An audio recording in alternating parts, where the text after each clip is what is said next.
Hello and welcome to कॉलेजन coding. तो इस वीडियो में हम जानेंगे लिस्ट टैग के बारे में। लिस्ट टैग का यूज़ हम लिस्ट बनाने के लिए करते हैं। जैसे हम बाज़ार जाते हैं ग्रोसरी की लिस्ट बना के कि आज हमें ये सामान ख़रीदना है, तो उसी को हम HTML में लिस्ट टैग की हेल्प से रिप्रेजेंट करते हैं। लिस्ट दो प्रकार की होती हैं, ऑर्डर्ड लिस्ट और अनऑर्डर्ड लिस्ट। तो सबसे पहले कवर करेंगे हम अनऑर्डर्ड लिस्ट, उसके बाद कवर करेंगे ऑर्डर्ड लिस्ट। तो चलिए देख लेते हैं सबसे पहले अनऑर्डर्ड लिस्ट को।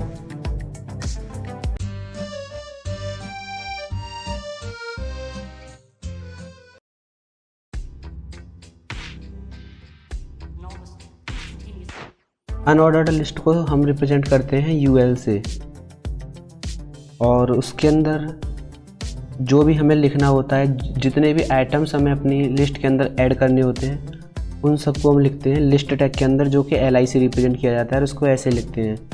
अब इसके अंदर जैसे हमें जो कुछ लिखना चाहते हैं, हम जो लिस्ट में डालना चाहते हैं वो यहाँ पे डाल सकते हैं। जैसे यहाँ पे मैंने कॉफ़ी,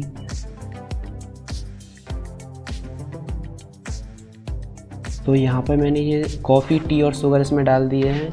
अब मैं इसको लैब सर्वर पर ओपन कर रहा हूँ। तो देखिए जैसे यहाँ पे ये बुलेट पॉइंट्स में ये जो तीनों कॉफ़ी, टी और शुगर यहाँ पर आ चुके हैं। और अगर आप इसको थोड़ा मॉडिफाई भी करना चाहें तो उसको भी कर सकते हैं। जैसे यहाँ पे हम थोड़ा सा CSS का इस्तेमाल करेंगे।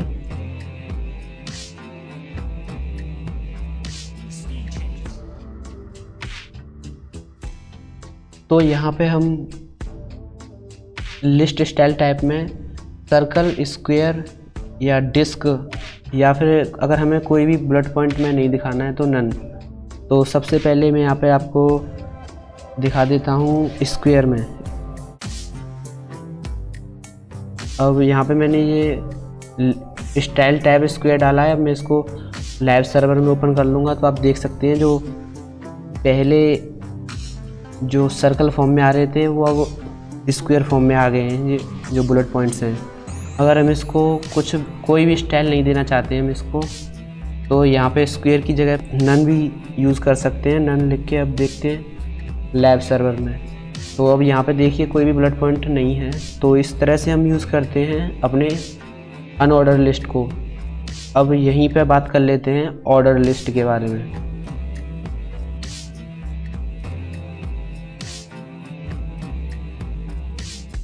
ऑर्डर्ड लिस्ट को हम रिप्रेजेंट करते हैं OL से, और उसको लिखने का ये फॉर्मेट होता है। उसके अंदर भी हमें जो सामान ऐड करना होता है वो हम लिस्ट टैग के अंदर ही ऐड करते हैं।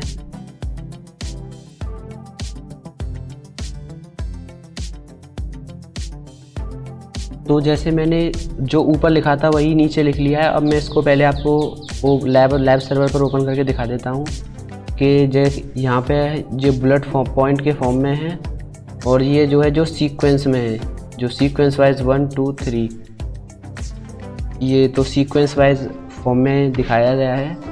और यहाँ पे हम इसमें थोड़ा मॉडिफिकेशन भी कर सकते हैं। यहाँ पर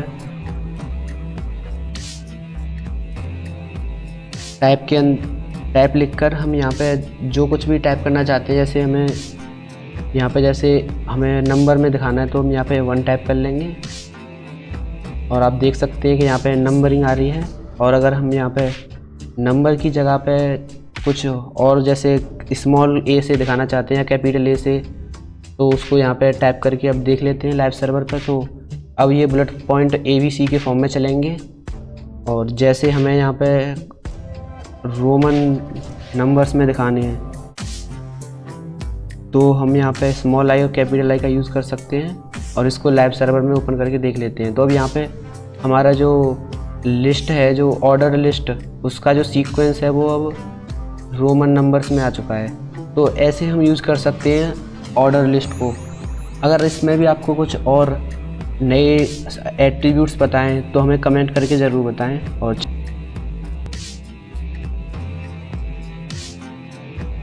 इसके अंदर में एक आखिरी फंक्शनैलिटी की बात कर लेते हैं, जिसको हम बोलते हैं लिस्ट इनसाइड अ लिस्ट। उसमें कुछ नहीं होता है, बस हम किसी लिस्ट के अंदर, अनऑर्डर्ड लिस्ट हो या ऑर्डर लिस्ट हो, उसके अंदर हम कोई दूसरी अनऑर्डर्ड या ऑर्डर लिस्ट को ऐड कर सकते हैं। जैसे कि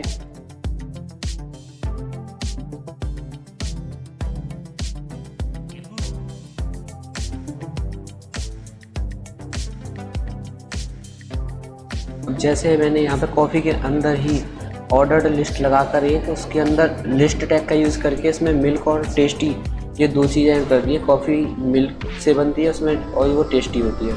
तो अब जैसे हम इसको ओपन विद लाइव सर्वर करते हैं तो अभी आप देखोगे कॉफ़ी के अंदर ये 2 पॉइंट आ सके हैं और ये पॉइंट नंबर्स में हैं। और अगर हम इनको चाहें तो अनऑर्डर्ड लिस्ट के हिसाब से भी करके दिखा देता हूँ मैं आपको। इस ऑर्डर लिस्ट के अंदर कॉफ़ी के अंदर अब मैंने क्या किया है कि जो लिस्ट के अंदर कॉफ़ी थी उसके अंदर भी एक कैटेगरी बना के अनऑर्डर लिस्ट की, उसके अंदर मैंने अब यहाँ पे सामान लिस्ट ऐड की है। लिस्ट के अंदर वही मिल्क और टेस्टी ऐड किए हैं।